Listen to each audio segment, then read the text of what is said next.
Olá, meu nome é Brenda, sou graduanda no curso de veterinária da Uninter e hoje falaremos sobre indicações para prevenção e controle de mastite clínica e subclínica em rebanhos leiteiros.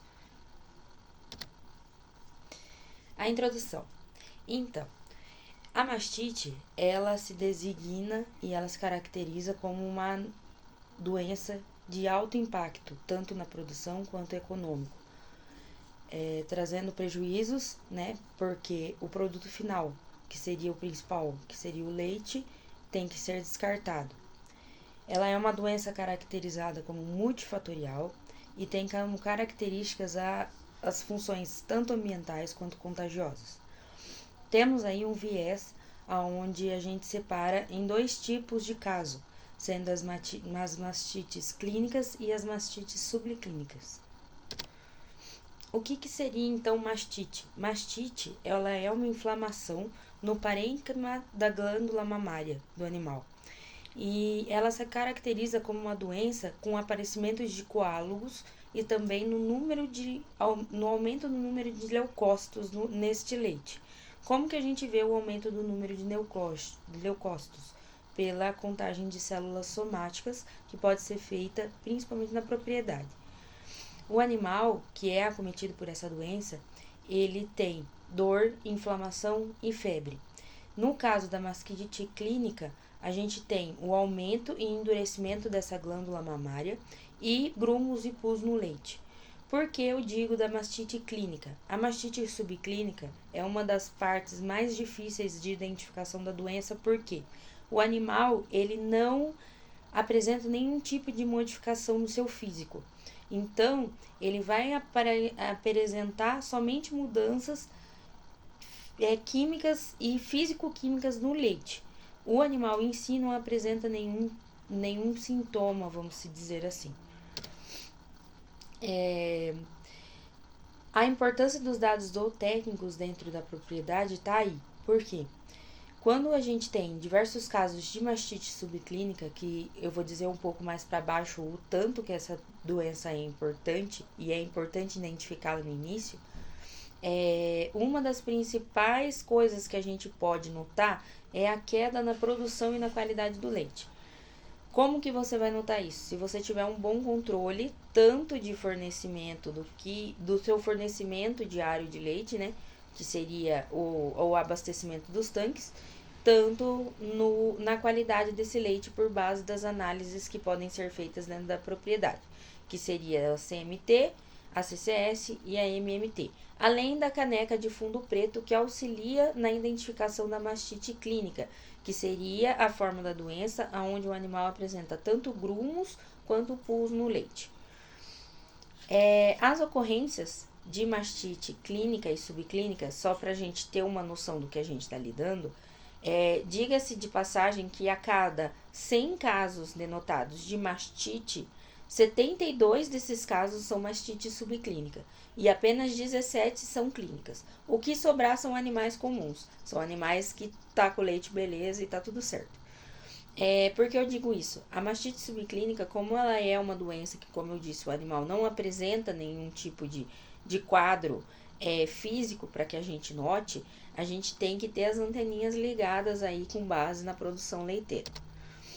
Os agentes patógenos. Então, a mastite subclínica, a gente tem como principais agentes bacteriológicos, sendo o Streptococcus, a Corynebactéria e também os Staphylococcus e o Mycoplasma.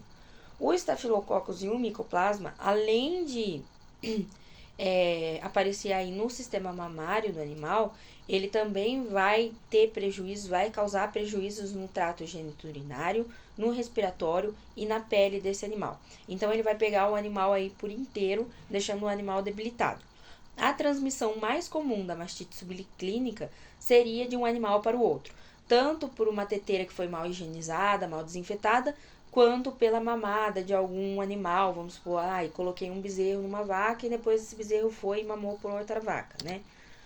A mastite clínica já tem como fator umas bactérias mais ambientais. Então, seria o Streptococcus, que também seria da mastite subclínica, mas também bactérias de coliformes ambientais. Então, seria E. coli, Klebsiella, a Citrobacter, Enterobacter, E. faecalis, E. faecium e etc. Não é muito comum, é mais comum a parte bacteriológica, mas a gente também tem mastites por origens fúngicas e virais. Como que a gente previne? Isolando os animais acometidos, 100%, tanto no trato, quanto na ordenha, quanto no pastejo. Você precisa ter na sua mente que enquanto você não retirar esses animais do resto dos demais, a sua pressão de infecção vai estar sempre lá.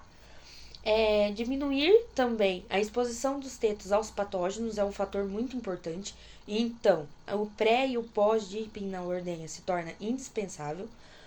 Fornecer uma dieta balanceada para os animais serve para a prevenção da doença, porque animal que come direito tem o seu sistema imune lá em cima.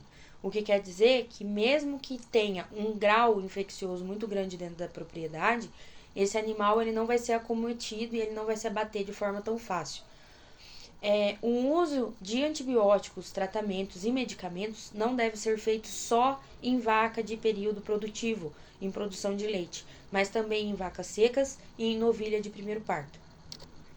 O tratamento. Como a gente sabe que esse tratamento está tendo eficiência?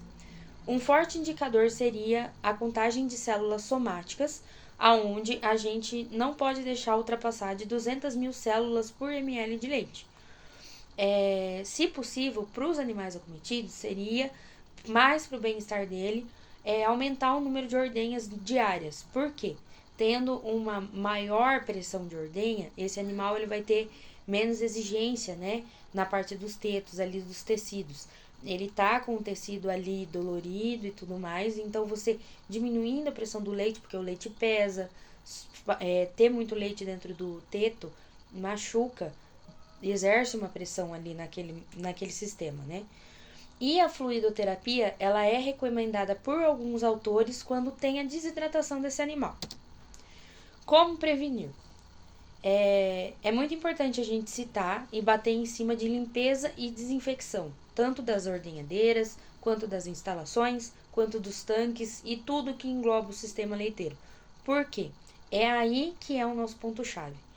Não adianta você ter tudo certinho, medicar os animais doentes, manter eles separados, se na hora da ordenha você mistura todos eles, vira aquela loucura e aí você não consegue diferenciar ou saber que animal está acometido, que animal que não está, principalmente na fase aí ou no leque dessa doença subclínica. Fornecer para esses animais pré e pós-dipping, até para os animais que foram acometidos pelas doenças. É importante que na ordenha a gente ordenhe primeiro os animais sadios, obedecendo a ordem, e depois os animais acometidos. Por quê? Porque aí você já está prestes a lavar, já está prestes a desinfetar. É importante, além do pré e pós-dipping, também a secagem desses tetos e a proibição de que esses animais se deitem. Por quê? Você colocou a teteira ali, a teteira sugou, o que quer dizer? O material, o teto, o esfíncter do teto vai estar aberto. Você tem que fazer o possível para que esse animal, a pele desse animal não entre, enquanto estiver com o esfíncter aberto, na característica ali da cama, do solo, do gramado. Então, manter esses animais, se possível, dentro da ordenha, fornecer um trato para eles ali, para eles ficarem em pé, e aí, assim, dá um tempo para que o sistema dele entenda que a ordenha acabou e que ele possa se deitar. E na hora que ele se deitar, o esfíncter dele vai estar fechado, e então a possibilidade dele adquirir a presença da mastite ambiental, que seria essa que a gente citou, por coliformes fecais ou por outros tipos de bactéria, é bem menor. O programa de 6 pontos é um programa que o professor da Uninter disponibilizou para a gente, falando sobre algumas técnicas para manejo de ordenha e também para diminuir a pressão infecciosa desses animais.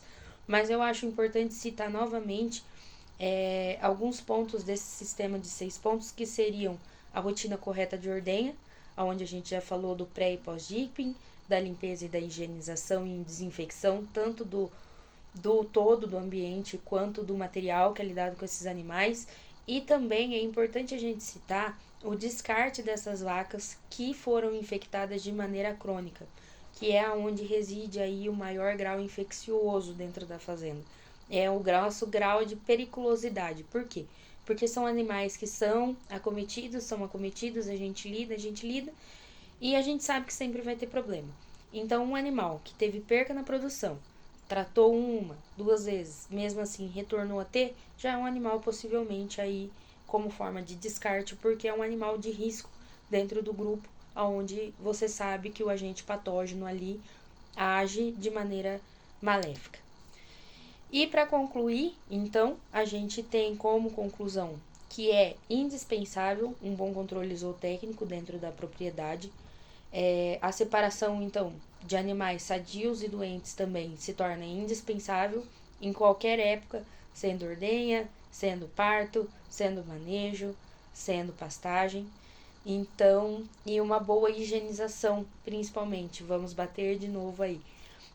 A dieta balanceada, que seria os animal que come bem, é mais difícil de ficar doente, pelo aumento aí do sistema imune, pelo bem-estar, por toda a parte, né, fisiológica desse animal estar sendo atendida, e dar uma medicação adequada de acordo com a categoria animal, respeitando o peso do animal, respeitando também a sua característica e a sua categoria. Se é animal primíparo, se é animal que já teve parto, se é animal que é de parto gemelar aí, então respeitar sempre a característica do animal. Fazendo isso, agradeço a todos vocês pela atenção e obrigada.